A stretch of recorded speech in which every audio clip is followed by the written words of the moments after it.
புரட்சியின் பாதை, அரசியல் தீர்மானம், அமைப்பு சட்டம், இந்த 4 விஷயங்கள் இப்போ நாம் இன்னைக்கு நம்ம விவாதிச்சுட்டு இருக்கோம். தோட சொன்னது போல இந்த புத்தகம் சின்ன புத்தகமாக இருக்குது. அரசியல் தீர்மானம் ஒரு விஷயம், ஆனால் உள்ளுக்குள்ள இருக்கிற விஷயங்கள் சாதாரண விஷயம் இல்லை. இந்த தீர்மானத்தில் சொல்லக்கூடிய இந்த சுருக்கமான விஷயங்கள் ஒவ்வொரு பேராகிராஃபாக எழுதியிருக்காங்க. ஆனால் அதுக்குள்ள மிகப்பெரிய விஷயங்கள் இருக்கு. மிகப்பெரிய விஷயம் சொன்னால் ஒன்றை தலைவர் என்ன சொல்லுவாங்க, புரிய மாட்டேங்குது, என்னமோ கோடிட்டு சொல்ற மாதிரி. உண்மைதான். பொதுவாக கம்யூனிஸ்ட் இயக்கங்களில் நம்முடைய ஆசான்கள் என்று சொல்லக்கூடிய கார்ல் மார்க்ஸும் எங்கெல்ஸும் முதலில் எழுதிய புத்தகம் கம்யூனிஸ்ட் மேனிஃபெஸ்டோ, கம்யூனிஸ்ட் கட்சி அறிக்கை. இந்த அறிக்கைன்னு சொல்லக்கூடிய புத்தகம் ரொம்ப சின்ன புத்தகம். நாங்கள் முதல்ல பேசிட்டு இருக்கும்போது நிறைய வெளியில் நான் கொஞ்சம் பின்னாடி வரேன். பேசும்போது தோழர் சொல்லுவாங்க, இந்த கம்யூனிஸ்ட் கட்சி அறிக்கை புத்தகம் படித்தா புரிய மாட்டேங்குது அப்படின்னு சொல்லுவாங்க. அப்புறம் நான் சிலர் மேதாவித்தனமாக சில ஆட்கள் வருவாங்க. நாங்கள் சின்ன வயசுலேயே பார்த்துருக்காங்க. மேதாவித்தனம் சொல்லுவாங்க, எங்களுக்கெல்லாம் ஆங்கிலமெல்லாம் நல்லா தெரியும், உங்கள் புத்தகங்கள்லாம் எங்களுக்கு ஒரு பிரச்சனையே இல்லை, கொடுங்க நாங்கள் படித்து சொல்லிடுறோம். படிக்கிறதுக்கு தலைமை முயற்சி வைப்பாங்க. முடிச்சுட்டு புரியலையே, ஒன்றுமே புரிய மாட்டேங்குது, புரியாது. ஏன்னு சொன்னால் அதை புரிவதற்கு நாம் நிறைய படிக்க வேண்டியது. மார்க்ஸ் எங்கெல்ஸ் மேனிஃபெஸ்டோ எழுதுறது மட்டுமல்ல, அவர்கள் எழுதி கொண்டு வரும்போது ஒரு விஷயம் சொல்லுவாங்க, எங்களுக்கு நேரம் இல்லை, எங்களுக்கு விரிவாக எழுதுவதற்கான நேரம் கிடையாது. ஏன்னா நாங்கள் எங்களுடைய ஆயுள் கம்மியாக இருக்கு. இந்த குறைந்தபட்ச ஆயுளுக்குள்ள நாங்கள் ஏராளமான விஷயங்களை சொல்ல வேண்டிய கட்டாயத்துக்குள்ளாகும். அதனால அவங்க ரொம்ப வேகமாக போகிறாங்க. குறிப்பாக நமக்கு கம்யூனிஸ்ட் கட்சி அறிக்கையை பற்றி சொல்லும்போது முதல் வரி ஒரு பக்கம் முன்னுரை வரும். முன்னுரைக்கு முன்னாடி இந்த மேனிஃபெஸ்டோ அறிக்கை எழுதும்போது அதுக்கு முன்ன பக்கத்தில் ஐரோப்பாவை ஒரு பூதம் மாற்றி படைத்துக் கொண்டிருக்கிறது அந்த வரி வரும். அது கம்யூனிசம் என்கின்ற பூதம். அந்த பூதத்தை ஒழித்து கட்டுவதற்காக ஜெர்மன் உளவாளிகளும் அதனுடைய ஏராளமான சக்திகள், கத்தோலிக்க சர்ச்சுகள், அதுக்கு கத்தோலிக்க நிறுவனங்கள் எதிர்க்கிறது. அதே நேரத்தில் அந்த கத்தோலிக்க நிறுவனங்களுக்கு எதிராக வந்ததுதான் புரொட்டஸ்டன்ட்ஸ் சொல்ல முடியாது. அந்த விஷயத்தை பேசினா பெரிய விஷயம். அந்த புரொட்டஸ்டன்ட்ஸுக்கும் கேத்தலிக்ஸுக்குமான முரண்பாடுங்கிறது மிகப்பெரிய முரண்பாடு. ஆனால் அந்த கத்தலிக்ஸும் புரொட்டஸ்டன்ட்டும் ஒன்றாக இணைந்து கொள்வார்கள். எதை எதிர்க்கிறதுக்கு? கம்யூனிஸ்ட் கட்சி அறிக்கையை எதிர்க்கிறதுக்கு. இந்த கம்யூனிசம்ங்கிற பூதத்தை விரட்டுறதுக்காக இந்த 2 முரண்பட்ட சக்திகள் இந்த ஐக்கியம் எப்படி உருவாகியிருப்பான்னு சொன்னால், ஒருவருக்கு ஒருவர் முரண்பட்ட சக்தி. ஜெர்மன் உளவாளிகள், இந்த கத்தோலிக்க நிறுவனங்கள், இந்த புரொட்டஸ்டன்ட் நிறுவனங்கள், இன்னும் இதர நிறுவனங்கள் எல்லாம் சேர்ந்து இந்த கம்யூனிசம் என்கிற பூதத்தை ஒழித்து கட்டுவதற்காக அந்த அழகான ஒரு வார்த்தையை பயன்படுத்துவார். புனித கூட்டு சேர்ந்து கொண்டார்கள். The Holy Alliance to abolish that communism. ஒரு புனித கூட்டு சேர்ந்து கொண்டு அந்த கம்யூனிசம் என்கிற பூதத்தை ஒழித்து கட்டுவதற்காக ஒன்றிணைந்திருக்கிறார்கள் எழுதுவார். அது சொல்லிட்டு சொல்வார், இருப்பினும் இந்த அறிக்கை தவிர்க்க முடியாமல் இன்றைக்கு இதை புறக்கணிக்க முடியாத சக்தியாக இந்த அறிக்கை மாறிவிட்டதுன்னு சொல்லுது. அதுக்கு அடுத்ததாக கேட்கணும்னா அடுத்த வருவோம். நான் எதுக்கு சொன்னால் புரியறதில்லை அப்படின்னு சொல்றதுக்காக சொல்றேன். அடுத்த வார்த்தை முதல் கம்யூனிஸ்ட் அறிக்கை முதல் பேராகிராஃப்ல, இதுவரை எழுதப்பட்ட வரலாறு போதும் வர்க்க போராட்டத்தின் வரலாறு. ஒரே விஷயம், இதுவரை எழுதப்பட்ட வரலாறு. இந்த ஒரு வரி மட்டும் புரிஞ்சுக்கணும், வேற நமக்கு பெரிய அளவு விளக்கத்துக்கு வரல. இதுவரை எழுதப்பட்ட வரலாறு முழுவதும் வர்க்க போராட்டத்தின் வரலாறு. இதுவரை அந்த வார்த்தை எடுத்துக்கணும். இதுவரை எழுதப்பட்ட வரலாறு. அப்ப எழுதப்படாத வரலாறு இருக்குது. இதுவரை எழுதப்பட்ட வரலாறுகள் முழுவதும் வர்க்க போராட்டம் வரலாறு. இதுவரை மார்க்ஸ் இருக்கிற காலகட்டம், மார்க்ஸ் மேனிபெஸ்டோ எழுதுகிற காலகட்டத்தில் வரையும் வரலாறு, எழுதப்பட்ட வரலாறு. அப்ப எழுதப்படாத வரலாறு இருக்கு. அப்ப எழுதப்படாத வரலாறு என்று சொல்லும் பொழுது எழுத்து தோற்றுவதற்கு முன்னால் வரலாறு, எழுத்து கண்டுபிடிக்க முடியாத காலகட்டத்தில் வரலாறு இருக்கு. வரலாறு மார்க்சுக்கு தோன்றுவதில்லை, வரலாறு மார்க்சுக்கு முடிவதும் இல்லை. என்ன பண்ணாங்கன்னு சொன்னா, ஜெயகாந்தன் ஒரு கட்டத்தில் மார்க்ஸை நினைவு கூறுவதை நினைச்சிட்டு அவருடைய நினைவு நாள் வரும் பொழுது ஒரு தலைப்பு விட்டார். அந்த தலைப்புக்கு பேர் இருந்ததுன்னா, தலைப்பு கொடுக்கும்போது இவரிலிருந்து தான் வரலாறு தோன்றுகிறது, இவரிலிருந்து தான் வரலாறு முடிவுகிறது. இந்த வார்த்தை இது என்ன புரிஞ்சுக்கிட்டோம் சொன்னா கேட்கறதுக்கு நல்லா இருக்கு. இந்த வார்த்தையை ஜெயகாந்தன் மொழியில் சொன்னா ரொம்ப அழகாக எழுத முடியாது. என்ன விஷயம் கேட்டால் மார்க்ஸும் தெரியாது, ஜெயகாந்தனுக்கு மார்க்ஸும் தெரியாது. நம்ம ரொம்ப புரிஞ்சுக்கிட்ட விஷயம் சொன்னா, ஜெயகாந்தன் மிகப்பெரிய மேதையாக காட்டப்படுகிறார், அற்புதமான பேச்சாளர், அற்புதமான எழுத்தாளர். ஆனால் மார்க்ஸும் தெரியாது. நிறைய தோழர்கள் வீட்டில் மார்க்ஸ் படம் இருக்கும், எங்கல்ஸ் படம் இருக்கும், ஸ்டாலின் படம் இருக்கும், லெனின் படம் இருக்கும், மாவோ படம் இருக்கும். இந்த படமெல்லாம் தெரியும் உங்களுக்கு, மார்க்ஸும் தெரியாது. சிக்கல் என்னன்னு கேட்டால், படம் தெரியும், ஆழ தெரியும். மார்க்ஸ் ஜென்னி எப்படி வாழ்ந்தார்கள், ஒரு வாழ்க்கை முறைகள் எப்படி இருந்தது, அவங்க கடைசி காலத்தில் எப்படி இருந்தாங்க, எப்படி கஷ்டப்பட்டாங்க, குழந்தைகளுக்கு இறந்த பால் கொடுக்குறதுக்கு வழியெல்லாம் இருந்தாங்க, அல்லது அவங்க இறந்த குழந்தைகள் இறந்த போது சவுப்படி வாங்குறதுக்கு வழியெல்லாம் இருந்தது, இப்படி எல்லாம் நிறைய சொன்னாங்க. ஆனால் மார்க்ஸும் தெரியும். மார்க்ஸ் ஏன் ஜெயகாந்தனுக்கு ஏன் மார்க்ஸும் தெரியாதுன்னு சொல்றோம் சொன்னா, வரலாறு மார்க்ஸிலிருந்து மட்டும் தோங்குவதில்லை. மார்க்ஸ் மேனிபெஸ்டோ எழுதக்கூடிய வார்த்தை இதுவரை எழுதப்பட்ட வரலாறு போதும் வர்க்க போராட்டம் வரலாறை சொல்லும்போது வரலாறு இருக்கு. மார்க்ஸ் இருக்கிறதுக்கு முன்னாடி, மார்க்ஸுக்கு முன்னாடியே வரலாறுங்கிறது விஷயம் இருக்கு. அந்த வரலாறை மார்க்ஸ் எழுதுறாரு. இங்கே என்ன எழுதுறாரு? பொருளாதார கம்யூனிஸ்ட் சமுதாயம், ஆண்டாள் அடிமை சமுதாயத்தை பற்றியான விஷயங்கள், அதிலிருந்து டெவலப் ஆன நிலவுடைமை சமுதாயத்தினுடைய விஷயங்கள், அது உட்பட முதலாளித்துவ சமுதாயமாக மாறிய விஷயம், இதெல்லாம் மார்க்ஸ் எழுதுறாரு. அப்போ மார்க்ஸ் பொருளாதார கால கம்யூனிஸ்ட் சமுதாயத்தை பற்றி எழுதும்போது பல ஆயிரம் ஆண்டுகளுக்கு முன்னால, அப்புறம் ஆண்டாடிமை சமுதாயம் வரக்கூடிய காலகட்டங்களை பற்றி, அது உட்பாடு நிலவுடைமை சமுதாயமாக மாறுவதனுடைய இது பிரச்சனை, அது உட்பட முதலாளித்துவத்துடைய வளர்ச்சி, முதலாளித்துவ சமுதாயத்தின் வளர்ச்சி, இந்த விஷயங்களை எழுதுறாங்க. அப்போ வரலாறு என்பது மார்க்ஸுக்கு முன்னாலே வரலாறு இருக்குது, மார்க்ஸுக்கு பின்னாலும் வரலாறு இருக்குது. வரலாறு எழுதப்படும். இதுவரை எழுதப்பட்ட வரலாறு, எழுதப்படாத வரலாறு காலகட்டங்களில் இப்போ நம்ம நிறைய விஷயங்கள் கேள்விப்பட்டிருக்கோம். முதல் போராளி யார்? லெனின் சொல்லக்கூடிய வார்த்தை, லெனின் சொல்லும்போது சொல்லுவார் ஸ்பார்டகஸ். வரலாற்று தெரிஞ்ச விஷயம். ஸ்பார்டகஸ் முதல் போராளி. யார்?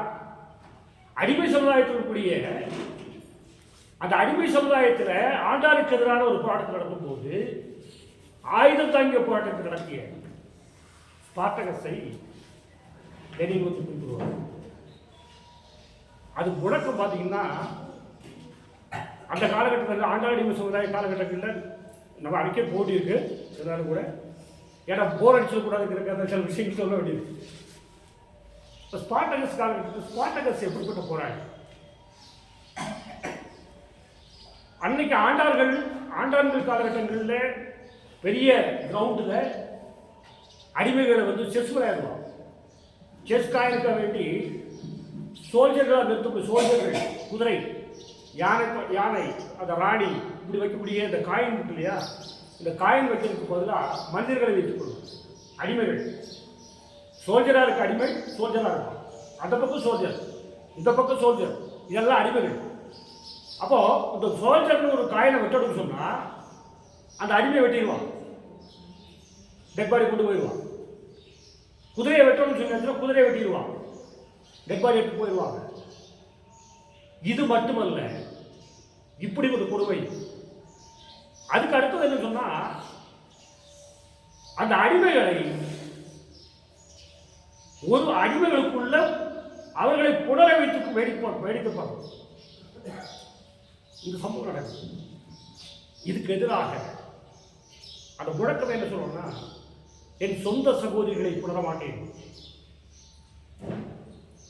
அடிமைகளே கிளர்ந்தெழுங்கள். இந்த முழக்கம், இந்த முழக்கத்துடைய பின்னணியிலிருந்து ஆண்டாள் சமுதாயத்துக்கு எதிராக அடிமைகள் கிளர்ந்தெழக்கூடிய விஷயம். இதில் லெனின் குறிப்பிடுவார் ஸ்பார்டகஸுடைய ஒரு வரலாறு.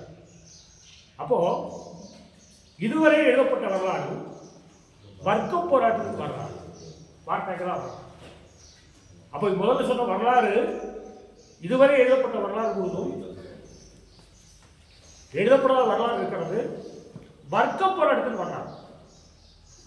வர்க்க போராட்டம் சொன்னால் இந்த நிகழ்வுகளில், உலகத்தில் வரலாற்றில் நடந்த நிகழ்வுகளில் முழுவதும் அனைத்து பிரச்சனைகளிலும் போராட்டம் என்று சொல்வது வர்க்க போராட்டம். வர்க்க போராட்டம் என்று சொல்லக்கூடிய விஷயம்தான் மார்க்ஸ் முன்வச்ச விஷயம். அப்போ இந்த வரிகளை புரிந்து கொள்வதற்கு நமக்கு நிறைய விஷயங்கள் தேவைப்படுது. வரலாறு தேவைப்படுது, போராட்டம் சொல்லக்கூடிய எந்த விஷயம் தேவைப்படுது, எழுதப்பட்ட வரலாறு, எழுதப்படாத வரலாறு சொல்லக்கூடிய விஷயங்கள் தேவைப்படுது. இப்போ இவ்வளவு இந்த ஒரு வரிக்குள்ள இருக்குது. இந்த முதல் வரி அப்புறம் பின்னாடி வரும். அப்போ என்ன விஷயம் சொன்னால், நாம் எழுதக்கூடிய இந்த அறிக்கையில் பல விஷயங்கள், இப்படிப்பட்ட வார்த்தைகள் மிகப்பெரிய பொருள் கொண்டு இருக்கிறது. அதுக்கு பின்னாடி நிறைய விஷயங்கள் இருக்கு. அப்போ நான் எழுதி மார்க் சொல்ல சொன்னால் மார்க்ஸ் அப்படி தான் எழுத முடியும்.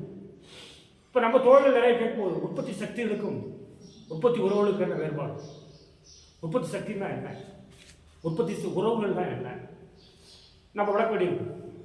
இதெல்லாம் அறிக்கையில் வரக்கூடிய விஷயங்கள், இதெல்லாம் நம்முடைய அரசியல் சொல்லக்கூடிய வார்த்தைகள். சோசியலிசம் நேற்று தோழர்கள் பேசும்போது தமிழில் பொது உடைமைன்னு ஒரு வார்த்தையை பேசலாம். ஆனால் பேசும்போது தோழர் இன்னொரு விஷயம் தான், வர்க்கமற்ற சமுதாயம். கம்யூனிசம் என்கிற பெயருக்கு பொது உடைமைன்னு சொல்றதா அல்லது வர்க்கமற்ற சமுதாயம்னு சொல்றது. அப்போ பொது உடைமைங்கிற வார்த்தை உடைமைங்கிற விஷயத்தை குறிப்பிடுதுங்க. ஆனால் வர்க்கமற்ற சமுதாயம் சொல்லும்போது இந்த ரெண்டுக்குமான வேறுபாடு இருக்குது. அப்போ கம்யூனிஸ்ட் மேனிஃபெஸ்டோ எழுதும்போது மார்க்ஸ் குறிப்பிடும்போது இந்த அறிக்கைக்கு நாங்கள் சோசியலிச அறிக்கை என்று பெயர் வைக்கவில்லை. பொது உடைமை பற்றி பொது உடைமைன்னு சொல்லும்போது உங்களுக்கு என்ன வருதுன்னு சொன்னா, உடைமையான சமுதாயம். வர்க்கம், அதான் கம்யூனிஸ்ட் அறிக்கை என்று வைக்கிறோம். வர்க்கமற்ற சமுதாயம், வர்க்கமற்ற சமுதாயத்துக்கான ஒரு அறிக்கையாக இடம்பெறக்கூடிய விஷயம். அப்போ இந்த அறிக்கை, இப்போ நாம் அரசியல் தீர்மானத்துக்கு நிறைய விஷயங்கள் அதுக்குள்ளே போயிட்டு இருந்தோம்னா மார்க்சியத்தை நாம் படிக்க வேண்டிய, மார்க்சியம் தெரிந்து கொள்ள விஷயம். நான் ஒரு குறிப்பிட்ட ஒரு விஷயம் சொன்னால், இந்த வர்க்க போராட்டம்ங்கிற வார்த்தை மார்க்சுடைய பங்களிப்பு என்ன? மார்க்சியத்துடைய பங்களிப்பு ரெண்டு விஷயம். ஒன்று வர்க்க போராட்டம், இன்னொன்று மார்க்சுடைய கண்டுபிடிப்பு. ஒன்று வர்க்க போராட்டத்தை பற்றியான கண்டுபிடிப்பு, இன்னொரு கண்டுபிடிப்பு என்னன்னு சொன்னால் முதலாளித்துவத்தின் வளர்ச்சியின் விதி. அதான் விஷயம், மூலதனம் சொல்லக்கூடிய விஷயம். முதலாளித்துவத்துடைய வளர்ச்சியின் விதின்னு சொல்லக்கூடிய விஷயம் தான் மார்க்சுடைய இரண்டாவது கண்டுபிடிப்பு. அந்த மார்க்ஸ் வாழ்ந்த காலத்தில் அவர் இறந்தபோது சுடுகாட்டில் 11 பேர் தான் இருந்தாங்க. அதில் 2 பேர் உளவாளிகள்னு சொன்னாங்க. அந்த அப்போ அவரை எங்கே கொண்டு புதைச்சாங்கன்னு கேட்டால், அந்த லண்டனில்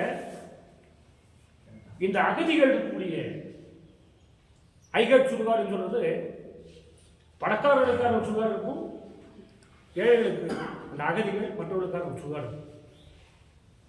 இந்த மார்க்ஸ் அகதியாக இருக்கிற காரணத்தால் அந்த அகதிகளுடைய சூடாட்டு கொண்டு போனாங்க. அப்போ ஒரு நிகழ்ச்சி என்ன சொல்லுவாங்கன்னா, ஸ்பென்சர்னு ஒருத்தர் அங்கே இருந்தார் அமெரிக்காவில், சாரி லண்டனில். ஸ்பென்சர் மிகப்பெரிய இந்த உயிரியல், டார்வினுடைய உயிரியல் தத்துவங்கள் மற்ற விஷயங்களை பற்றியான இதில் கொஞ்சம் பேசக்கூடிய ஒரு பேச்சாளராகவும் அறிமுகமான நபராக ஸ்பென்சருடைய மரணம் அந்த கல்லறை வந்து அங்கே இருக்கு. எங்கே ஹைகோர்ட் சுடுகாட்டில், இந்த அகதிகளுடைய சுடுகாட்டில் மார்க்ஸுடைய கல்லறை, அதுக்கு ஆப்போசிட்டில் இருக்கக்கூடிய அந்த கல்லறையில் வந்து ஸ்பென்சருடைய கல்லறை. அந்த காலத்தில் ஸ்பென்சர் இறந்தபோது ஆயிரக்கணக்கானவர்கள் அந்த சவ உருவத்தில் கலந்துக்கிறாங்க. கல்லறை மார்க்ஸுடைய மார்க்ஸ் இறந்தபோது 11 பேர் 10 பேர் தான் வந்து கலந்துக்கிட்டது.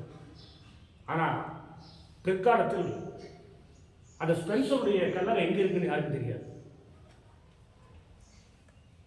ஆனால் இந்த 10 பேர் மட்டும் இருந்த கலந்து கொண்ட அந்த சுடுகா கல்லறை கோடிக்கணக்கானவர்கள் இன்னைக்கு போய் தரிசிக்கக்கூடிய இடமாக மாறி.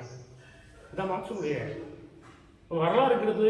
நாம் கம்யூனிஸ்டுகள் கம்மியான எண்ணிக்கை குறைவாக இருக்கலாம். அப்போ கம்யூனிசம் மார்க்சியம் ஒரு கட்சிக்குள்ளதாக மாறிவிடவில்லை. இப்போ இல்லை, மேனிஃபெஸ்டோ எழுதும்போது கம்யூனிஸ்ட் கட்சியினுடைய அறிக்கை, ஒரு கம்யூனிஸ்ட் கட்சிக்கு உலக தொழிலாளி வர்க்கத்திற்காக எழுதப்பட்ட அறிக்கை, பின்னாடி அது கம்யூனிஸ்ட் கட்சிக்குடைய அறிக்கை. நிறைய விஷயங்கள் நமக்கு வகுப்புகளில் பேசுகிறது, வெறும் தீர்மானத்தை பேசுறதுக்காக இது இந்த இடையில சில விஷயங்கள் சொல்லலாம். குறிப்பாக வந்து கம்யூனிஸ்ட் இன்டர்நேஷனல் உருவாகும் போது முதலாவது அகிலம் அங்கே சில சில பகுதிகள் மட்டும், சில தொழிலாளர் அமைப்புகளில் அன்னைக்கு இருந்த கம்யூனிஸ்ட் தொழிலாளர் குழுவுக்காக எழுதப்பட்ட அறிக்கை. முதலாவது அகிலம் 1864 மார்க்ஸால் உருவாக்கப்பட்ட அந்த அகிலம் 12 ஆண்டுகள் 14 ஆண்டுகள் மட்டும் நீடிக்குது. 74 கலைக்கப்படுகிறது. திருப்பி அகிலம் எங்கெல்ஸால் துவக்கப்படுகிறது. அந்த அகிலம் தொடர்ந்து 2வது அகிலம். இந்த 2வது அகிலத்துக்குள்ள கம்யூனிஸ்ட் கட்சி, அன்றைக்குள்ள கம்யூனிஸ்ட் கட்சி ஐரோப்பிய நாடுகளுக்குள்ள பரவக்கூடிய கட்சியாக மாறும். 2வது அகிலம் முடிஞ்ச ஒருபாடு சோவியத் புரட்சி நடக்குது. அந்த 2வது அகிலத்துடைய முடிவு காலகட்டத்தில் பல்வேறு பிரச்சனைகள், நம்ம இன்னைக்கு கம்யூனிஸ்ட் கட்சி விஷயங்களை பற்றி பேசும்போது 2வது அகிலம் முடியும் பொழுது 2 விதமான திரிவு கோட்பாடுகள் வருது. ஒன்று திருத்தல்வாதம் என்று சொல்லக்கூடிய நிலை. அந்த திருத்தல்வாத நிலை காவுட்ஸ்கி தலைமையில் இருக்கக்கூடிய ஜெர்மன் கம்யூனிஸ்ட் கட்சியுடைய பொறுப்பாக இருக்கக்கூடிய காவுட்ஸ்கி தலைமையில் சர்வதேசிய அளவில் திருத்தல்வாதம் வருது. அந்த திருத்தல்வாதத்துக்கு எதிரான நிலைப்பாட்டை லெனின் மேற்கொள்கிறார். அதனுடைய தொடர்ச்சியாக சோவியத் புரட்சி 17 காலகட்டத்தில் நடக்குது. அது ஒருபாடு 19ல் 3வது அகிலத்துடைய தோற்றம். 3வது அகிலத்துடைய தோற்றத்துக்கு ஒருபாடு கம்யூனிஸ்ட் கட்சி உலகம் முழுவதும் பரவக்கூடிய கட்சியாக மாறும். இந்த 3 நிலைப்பாடுகள் வரும். இதில் தொடர்ச்சியாக தான் இந்தியாவிலையும் கம்யூனிஸ்ட் கட்சி நாம் பேசுகிற 1920களில் தாஷ்கண்டில் உருவாகும். 1925 இந்தியாவில் முதல் கம்யூனிஸ்ட் மாநாடு கான்பூரில் நடக்குது. கான்பூர் மாநாடு. இப்போ தொடர்கள் நம்ம குறிப்பிட்ட விஷயத்தும் இந்த இடைப்பட்ட காலகட்டத்தில் இந்திய கம்யூனிஸ்ட் இயக்கங்களுக்குள் வந்த 33 வரையும் 1933-34 காலகட்டம் வரையும் இந்தியாவுடைய கம்யூனிஸ்டுகள் முழுவதும் இரட்டை உறுப்பினராக கஷ்டப்பட்டிருந்தாங்க. ஒன்று காங்கிரஸ் கட்சிகளே உறுப்பினராக இருந்தால், கம்யூனிஸ்ட் கட்சியில் உறுப்பினராக இருந்தாங்க. 36க்கு மேலே தான் வந்து கம்யூனிஸ்ட் கட்சியாக வந்து நிற்கிறாங்க. ஒரு மாநாடுங்கிறது, மாநாட்டுக்கும் காங்கிரஸுக்குமான வேறுபாடு பேராயம். இப்போ நாம் வந்து இங்கே பேசும்போது 12வது பேராயம்னு பேசிட்டு இருக்கிறோம். ஆனால் சில இடங்களில் மாநாடுங்கிற விஷயத்துக்கும் பேராயத்துக்குமான வேறுபாடு என்னன்னு சொன்னால், இது மாநாடுங்கிறது ஒரு குறுகிய வட்டத்துக்குள்ளே நிற்கிற விஷயம். பேராயம்ங்கிறது வந்து பெரிய அளவில் இது. அந்த முறையில் அந்த மாநாடுகள் நடக்குது. தோழர் சொன்ன போல 1943 ஆண்டு தான் புதிய கம்யூனிஸ்ட் கட்சியுடைய காங்கிரஸ் இந்த விஷயங்கள். அதனால தான் தொடர்ச்சியாக தான் நமக்கும் 12வது காங்கிரஸ் கொண்டது.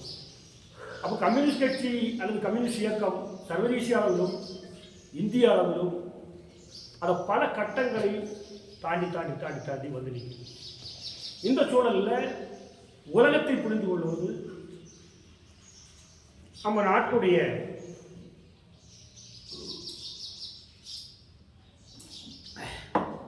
அரசியலை புரிந்து கொள்வதுங்கிற விஷயத்தில் நம்ம நிறைய அது சர்வதேச சூழல் பல அந்த இந்த அறிக்கையில் தீர்மானத்தில் நாம் என்ன பண்ணுறோம் சொன்னால் சர்வதேசிய அளவிலான அதே நேரத்தில் இந்திய அளவிலான விஷயங்களையும் நமக்கு குறிப்பிடுறோம். சர்வதேசிய அளவில் நமக்கு தெரியும் 1500 காலகட்டங்களில் முதலாளித்துவ உற்பத்தி, முதலாளித்துவ வளர்ச்சி ஆரம்ப நிலையில் வந்து அதுக்கு முன்னாடி வரலாறு நிறைய பேசலாம். நமக்கு கேள்விப்பட்டிருப்போம் இத்தாலிய மறுமலர்ச்சி, அது உலக மறுமலர்ச்சின்னு சொல்லக்கூடிய விஷயம். இந்த இத்தாலிய மறுமலர்ச்சி, உலக மறுமலர்ச்சி சொல்லக்கூடிய தொடர்ச்சியாக அன்னைக்கு முதலாளித்துவ உற்பத்தி முறைகள், புதிய கண்டுபிடிப்பு, கடல்வழி பிரயாணம், கப்பல்களில் பிரயாணம் செய்வது, அதுக்காக திசை காட்டு கருவிகளை கண்டுபிடிப்பது, அச்சு எந்திரங்களை கண்டுபிடிப்பது, இன்னும் பல்வேறு விதமான புதிய தொழில்நுட்பங்கள் போன்ற விஷயங்கள், தொழிற்புரட்சி போன்ற விஷயங்கள், மறுமலர்ச்சி, இது உலகம் முழுவதுமான ஒரு மாற்றத்தை கொண்டு வரும் பொழுது வணிகம், வியாபாரம் தான் அன்னைக்கு வணிகம் தான். ஒரு நாளைகள் வந்து இப்போ நமக்கு சொல்லுவோம் தேயிலை எங்கிருந்து வந்தது, ரப்பர் எங்கிருந்து வந்ததுன்னு பார்த்தோம்னு சொன்னால், இந்த தேயிலை ரப்பரு இந்த விஷயங்கள் எல்லாம் எங்கிருந்து வருதா, சீனாவிலிருந்து வருது, பல வெளிநாடுகளிலிருந்து பல பொருட்கள் வணிகமாக வருது. அப்போ இந்த 300 ஆண்டுகள் 1500 1800 காலகட்டங்களையும் வரக்கூடிய காலகட்டத்தில் நாம் வணிக மூலதனத்தை நம்ம வணிக மூலதனம்ங்கிற விஷயத்தை சொல்கிறோம். 800க்கு மேலே இதனுடைய உற்பத்தி 1871ஆம் ஆண்டு நடக்கூடிய பிரெஞ்சு புரட்சி எப்படி எதுக்காக வருது? வணிக மூலதனம் வந்த ஒரு உற்பத்தி துறையினுடைய மாற்றங்கள், கருவிகள் மாற்றம், உற்பத்தி சக்திகளுக்கும் உற்பத்தி உறவுகள் சொல்லக்கூடிய 2 விதமான சக்திகளுக்கான முரண்பாடு, இந்த மோதல்கள் பிரெஞ்சு புரட்சியை கொண்டு இருக்குது. அதுக்குள்ள போகலை. அது எந்திரத்தை கண்டுபிடிச்சு, கிலட்டின் எந்திரத்தை கண்டுபிடிச்சு, நிலப்பரப்புகளை கொண்டு வெட்டி கொல்லப்பட்டு நமக்கு ஜனநாயகம், சுதந்திரம், சமத்துவம், சகோதரத்துவம் நம்ம எல்லாம் பேசிட்டு இருக்கிறோம். சுதந்திரம், சமத்துவம், சகோதரத்துவம் சொல்லக்கூடியது சாதாரண வந்து விடலை. கத்தி, ஒருவாடு, இன்னும் சொல்ல போனால் எல்லட்டின் எந்திரம், இந்த எந்திரத்தின் வழியா நிலப்பரப்புடைய தடையை வெட்டி அந்த ரத்த சகதியின் மீது தான் நாம் பேசக்கூடிய சுதந்திரம், சமத்துவம், சகோதரத்துவம். இன்னைக்கு பிரான்ஸ் நாட்டுடைய 823 நடந்த நிகழ்ச்சி. இந்த காலகட்டம் என்பது வணிக மூலதனம் என்று சொல்லக்கூடிய விஷயத்திலிருந்து அது தொழில் மூலதனமாக மாறும்.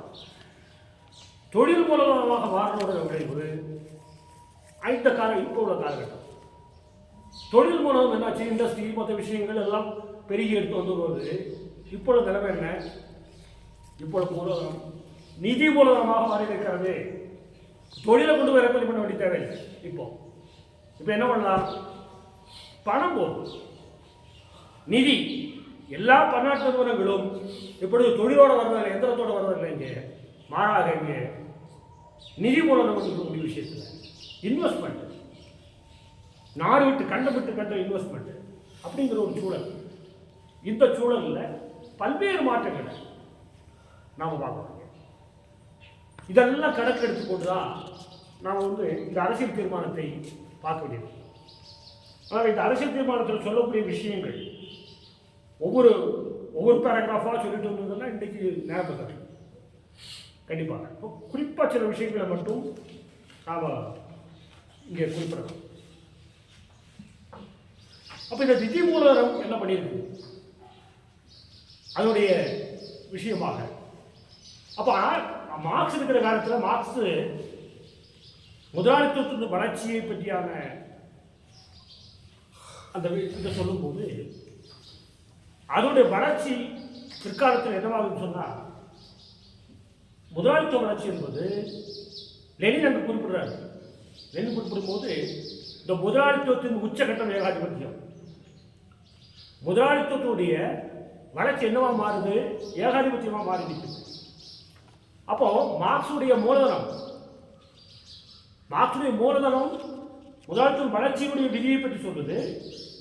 முதலாளித்துவம் எப்படி வளர்ந்துருக்கு, எப்படி வளருது, எந்த போக்குகளில் போகுதுங்கிற விஷயம் சொல்லும்போது லெனினுடைய முதலாளித்துவத்தின் உச்சகட்டம் ஏகாதிபத்தியம் என்று சொல்லக்கூடிய அந்த நூல் ஏகாதிபத்தியமாக மாறுவதை பற்றியான விஷயங்களை அது சொல்லுது. இந்த ஏகாதிபத்தியமாக மாறக்கூடிய நிலையிலிருந்து இந்த ஏகாதிபத்தியம் உலக நாடுகளில் ஏகாதிபத்தியம் மாறணும்னு 1930களில் ஏற்படக்கூடிய நெருக்கடி, அதுக்கு நெருக்கடி வருது. அது தன்னை தக்க வைத்துக் கொள்ள முடியாத ஒரு சூழல். அந்த நெருக்கடி தான் 30களில் ஒரு பெரிய நெருக்கடி, முதலாளித்துவ நெருக்கடி, ஏகாதிபத்திய நெருக்கடி. அந்த நெருக்கடி கொண்டு போய் இரண்டாம் உலக யுத்தத்தை கொண்டு போய் நிறுத்தும். இரண்டாம் உலக யுத்தம் ஏகாதிபத்திய நெருக்கடியினுடைய வெளிப்பாடு. அப்போ 39 45 வரை வரும்போது ஏகாதிபத்திய நெருக்கடி இரண்டாம் உலக யுத்தத்தை கொண்டு நிறுத்தும் போது உலக நாடுகள் முழுதும், காலையில் கூட தோழர் பேசும்போது சொன்னார் சுதந்திரத்தை பற்றியான விஷயங்கள். அப்போ 45 இரண்டாம் உலக யுத்தம் முடியும் போது அதுக்கெல்லாம் நிறைய நிகழ்ச்சியும் நடக்குது. இந்த நெருக்கடி காலனிய நாடுகளை விட்டு எல்லாம் பிரிட்டிஷ் காலனியம், பிரெஞ்சு காலனியம், டச்சு காலனியம், ஸ்பானிஷ் காலனியம், போர்ச்சுகீஸின் கீழே இப்படி இருக்கக்கூடிய காலனியத்தை விட்டு பின்வாங்கக்கூடிய நிலையை ஏகாதிபத்தியம் நிற்கிறது. இப்போ தான் இங்கே பேசிட்டு இருக்கிறோம் சுதந்திரம், இந்தியாவுக்கு சுதந்திரம் நம்ம எல்லாம் சேர்ந்து வாங்கிட்டோம், அது பெரிய போராட்டம் நடந்தது உண்மை, எல்லாம் உண்மை. ஆனால் ஏகாதிபத்தியத்துடைய நெருக்கடி, அந்த ஏகாதிபத்தியத்தின் நெருக்கடி காலனியத்தை விட்டு பின்வாங்கக்கூடிய சூழலுக்கு அது தகுகிறது. இப்போ தான் ஐநா சபை போன்ற விஷயங்கள் உருவாகுது, உலக நீதிமன்றங்கள் உருவாகிறது, இப்படிப்பட்ட ஒரு சூழல். அப்போ ஏகாதிபத்தியம் உருவான போது அது தன்னை தக்க வைக்கிறதுக்காக வேண்டி அது பல வேலைகள் பண்ணும், அது நிலைநிறுத்தக்கூடியது. அப்போ மூலதனத்தை பெருக்குவதற்காக அது என்ன வேலை வேணாலும் செய்யும். மார்க்ஸ் மேலே கம்யூனிஸ்ட் மூலதனத்தில் ஒரு கட்டளை எழுதும்போது என்ன சொல்லுவாங்கன்னா, முதலாளித்துவம் மரத்தின் நிழல்களை விட்டுக் கொண்டு வியாபாரம் செய்யும். மரம் இருக்கு, மரத்தினுடைய நிழல், அந்த நிழலை ஒன்றும் வியாபாரம் பண்ணிட்டு ஒரு கட்டத்துக்கு மேலே அந்த நிழலை வச்சு விற்க முடியலன்னு வச்சுக்கோங்க, மரத்தை வெட்டி விட்டுவிடும். அவ்வளோதான். அது ஒரு நிழலை வச்சு விற்று வியாபாரம் பண்ணும். பண்ணிட்டு வரும்போது லாபம் கிடைக்கல, எனக்கு சிக்கல் வருது, சிக்கல் வந்து மரத்தை வெட்டிடுவது. அப்போ ஏகாதிபத்தியத்துக்கு என்ன விஷயம்னு கேட்டால், தன்னுடைய மூலதனத்தை பெருக்குவதற்கு எல்லா விதமான அடிமைகளையும் செய்வதற்கு தயார், சகல விதமான அடிமைகளையும் செய்வதற்கு அது தயார். அப்போ நம்ம இந்த ஏகாதிபத்திய நெருக்கடி, அடுத்த நெருக்கடி வருது இந்தியாவுக்குள்ள, உலகத்தில் 70களில் வரக்கூடிய நெருக்கடி.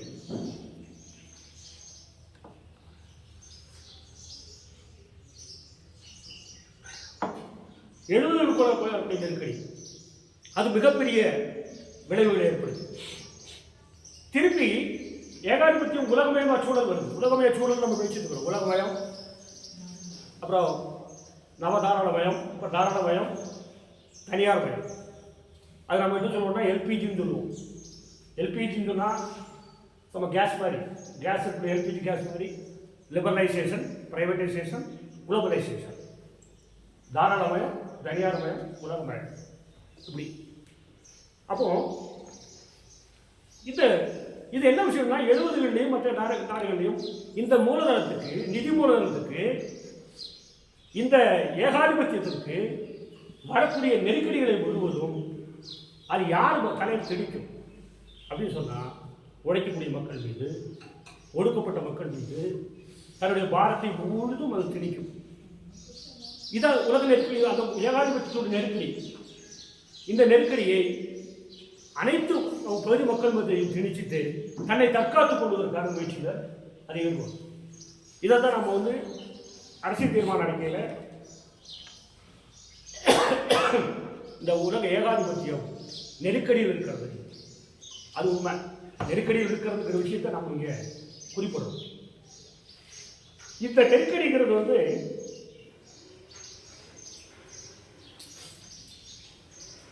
மக்களையும் ஒரு பக்கம், ஒடுக்கப்பட்ட மக்கள், உழைக்கும் மக்கள், அனைத்து பகுதி மக்களையும் அது அதனுடைய பாரத்தை, சுமையை கொண்டு திணிக்குது. சொல்லப்போனால் ஏகாதிபத்தியங்கள் தன்னுடைய லாபத்துக்காக வேண்டி ஏன் அவங்களை எதிர்த்து நம்மளால் நிற்க முடியலன்ற சாதாரணமாக கேட்கக்கூடிய கேள்வி வரும்போது என்ன சொன்னால், அதுக்கு முட்டுச்சந்து இருக்கு. ஒரு இடம் கிடைக்கலன்னு சொன்னால் இன்னொரு இடத்துல உள்ளே போயிடுறது. அந்த லாபத்தை தேடி என்ன பண்ணு சொன்னால் ஒரு சந்து கிடைக்கணும் வேற சந்து போகிறது. இப்படி பல்வேறு விதமான தந்திரங்களை அது கையாண்டு தன்னை தற்காத்துக் கொள்வதுங்கிறது தான் அதனுடைய வேலை. இதுக்கிட்ட போட்டி வந்தாச்சு, ஏகாதிபத்தியம் ஒரு குழுக்குடி போட்டி. இந்த போட்டி மிகப்பெரிய முரண்பாடு வந்து பாருங்க.